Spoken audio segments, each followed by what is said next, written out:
Tá bom. Boa tarde.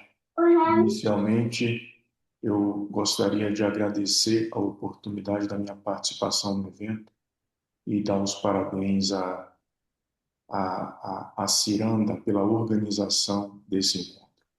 Pode parecer uma coisa simples, mas eu sei que organizar um encontro como esse dá muito trabalho e ocupa um tempo valioso nosso, fora de agendas que já são agendas com, cheias de muita atividade. Então, obrigado e parabéns a Ciranda. E a minha participação, a participação da embaixada nesse evento, tem um objetivo específico. E o nosso objetivo é retomar uma ideia que a embaixada já lançou há alguns anos, mas agora retomar possivelmente, idealmente, de maneira mais estruturada. A ideia, de fato, é a ideia de estruturação de uma rede da diáspora científica brasileira na Suécia. E por que que a embaixada tem essa proposta de retomar a estruturação dessa rede? É preciso colocar, então, essa proposta no contexto mais amplo da relação Brasil e Suécia. Em 2026, Brasil e Suécia completam 200 anos do estabelecimento de relações diplomáticas. Brasil e a Suécia sempre tiveram uma relação muito fluida, muito alicerçada na relação econômica. Há uma quantidade imensa de empresas suecas operando no Brasil. Muitos dos senhores e das senhoras trabalharão aqui na Suécia em empresas que têm filiais no Brasil. Esse relacionamento econômico abriu espaço para um diálogo político sempre muito fluido e para uma atração de brasileiros e brasileiras para trabalhar nessas empresas, nas universidades, fazer pesquisa, se integrar ao ecossistema sueco de inovação. Bom, esse relacionamento bilateral, ele teve uma mudança qualitativa importante nos últimos 15 anos. Teve um marco nessa relação bilateral, que foi a assinatura de um contrato de aquisição de 36 unidades dos caças Gripen pela Força Aérea Brasileira, numa empresa sueca que é a Saab. Certamente os senhores têm, e as senhoras têm conhecimento desse contrato, que foi, à época, o maior contrato individual de exportação da Suécia. Então, tem grande importância para eles e imensa importância para o Brasil também. A modernização da frota de aeronaves de combate no Brasil hoje é feita em parceria com a Suécia.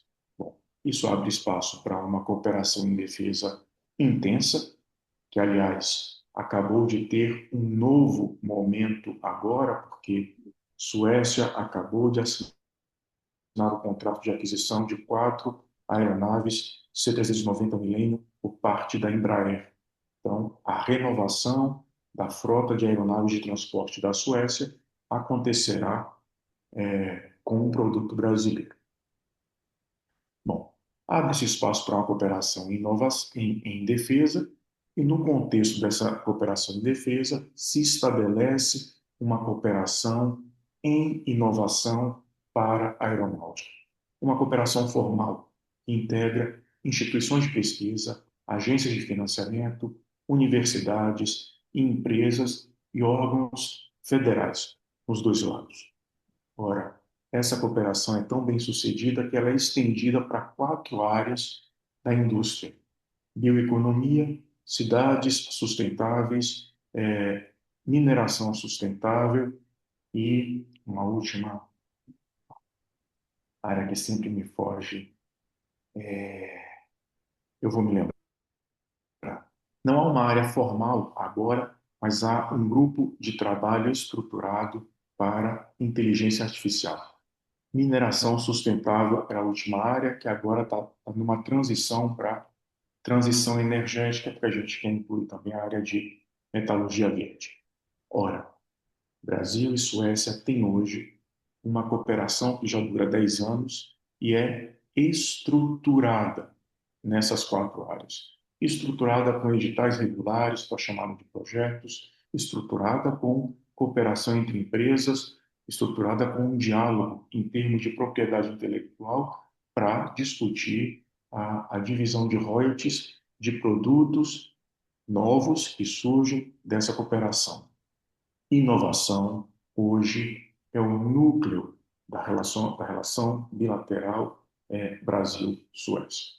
Bom, nós temos essa cooperação estruturada e, ao mesmo tempo, na embaixada, nós temos o sentimento, a percepção de que existe uma diáspora científica brasileira relevante e crescente. Seja porque essas informações nos chegam por conta da comunidade brasileira aqui, seja por conta das informações que nós recebemos na prestação de serviços consulares à comunidade brasileira. Ora, temos, por um lado, uma cooperação estruturada e, por outro lado, uma diáspora científica que nós entendemos que é importante, mas que nós não conhecemos.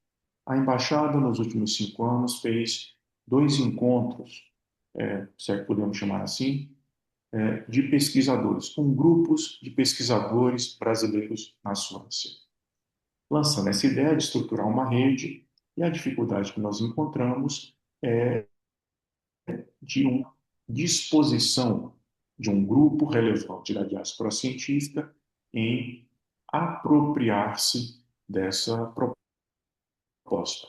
Porque a ideia não é que seja uma rede da embaixada, a ideia é que seja uma rede autônoma, cuja agenda, cronograma de atividades, pauta, seja estabelecido pela própria rede. Ora, é uma dificuldade que nós temos encontrado em mobilizar no sentido de que a comunidade assuma essa ideia, e há uma dificuldade em estabelecer um cronograma regular de atividades.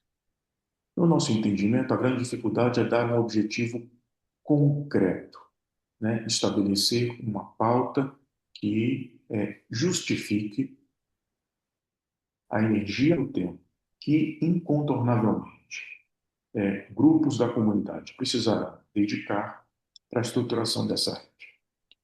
Dito isso, então, contextualizo a minha participação, voltar, retomar essa ideia para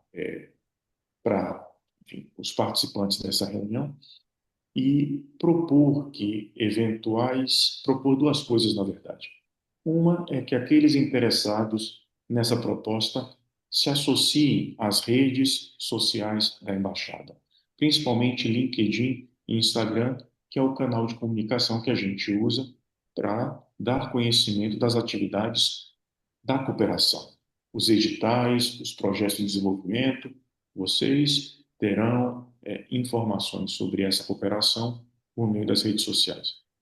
E uma outra proposta é que nos encaminhe para um e-mail institucional da embaixada, que é sectec, sectec.estocolmo@itamaraty.gov.br. Os e-mails institucionais estão disponíveis na nossa página eletrônica. Nos encaminhe a percepção dos senhores e das senhoras sobre essa proposta de estruturação. Vale a pena? Se justifica? Qual seria a pauta? Qual seria a agenda inicial? Um cronograma de atividades. Com base nessas informações, a nossa ideia é realizar um evento presencial no segundo semestre do ano que vem, com um grupo, idealmente relevante, de pesquisadores, membros da diáspora, que estejam interessados em estruturar. E, com base nesse interesse, fazer o lançamento da rede daqui a um ano. Bom, essa era a mensagem principal que eu tinha para passar. Novamente, agradecer o espaço que me foi concedido para passar essa mensagem, dar os parabéns à Ciranda pela organização do evento e dedicar, né, desejar uma discussão certamente frutífera, proveitosa para todos os participantes do evento. Muito obrigado.